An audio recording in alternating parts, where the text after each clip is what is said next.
అఖిలపక్ష టీయూ సంయుక్త కిసాన్ మోర్చా ఆధ్వర్యంలో నవంబర్ 26 దేశవ్యాప్తంగా బీజేపీ గత 10 ఏళ్లుగా ప్రజలకి దేశానికి చేసినటువంటి అన్యాయం పైన, అలాగే గత ప్రభుత్వం రైతు సంఘాలకి కార్మిక సంఘాలకి ఇచ్చినటువంటి హామీలు అమలు చేయకుండా దుర్మార్గంగా మూడవసారి సంకీర్ణ ప్రభుత్వం అయినప్పటికీ కూడా ఈ ప్రభుత్వం రైతుల మీద కార్మికుల మీద దాడిని పెంచింది.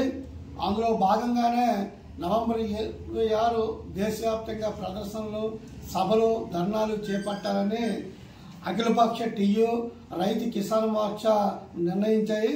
అందులో భాగంగా బొబ్బిల్లో ఎన్టీఆర్ బొమ్మ సెంటర్ నుండి ప్రదర్శన చేయాలని చెప్పేసి నిర్ణయించాం.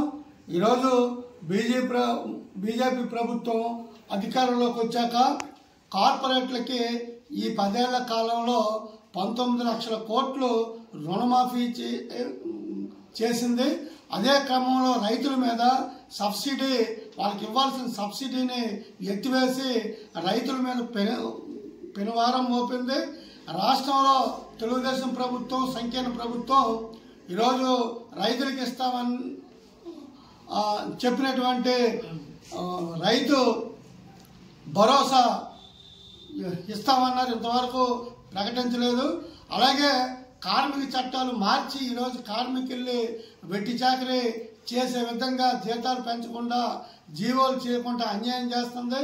అలాగే ఈరోజు స్మార్ట్ మీటర్లు, గత ప్రభుత్వం స్మార్ట్ మీటర్లు పెట్టి వ్యతిరేకించిన తెలుగుదేశం జనసేన కూటమి ఇప్పుడు వాళ్ళు కూడా అదే స్మార్ట్ మీటర్లు పెట్టడానికి సిద్ధమవుతూ ఉన్నారు. మరొక పక్క ధరలు పెరుగుతూ ఉన్నాయి, మరొక పక్క ఉపాధి హామీ గ్రామాల్లో వలసల నివారణకు పెట్టినటువంటి ఉపాధి హామీని కూడా ఈరోజు రద్దు చేస్తూ ఉన్నారు. వీటన్నిటి మీద ఈ కార్యక్రమంలో ప్రజలు, కూలీలు, రైతులు అందరూ పెద్ద ఎత్తున పాల్గొవాలని చెప్పేసి మేము తెలియజేస్తూ ఉన్నాం.